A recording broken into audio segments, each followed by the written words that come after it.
অবশ্যই দেখুন আর সঙ্গে থাকুন।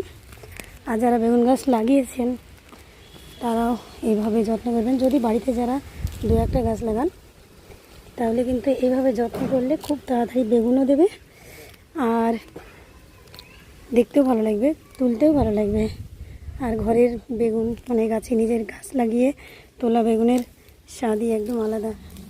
টাটকা বেগুন যাকে বলে, শীতকাল আসছে তাই শীতের আগে অবশ্যই গাছগুলোকে বড় করে নিতে হবে।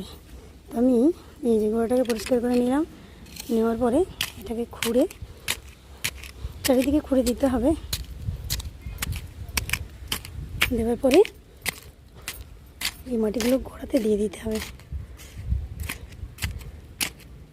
আর বৃষ্টি হয়েছে, বৃষ্টি হওয়ার পরে মাটিটা নরম হয়ে গেছে, ওই জন্য খুব সুন্দরভাবে খোঁড়াও হচ্ছে।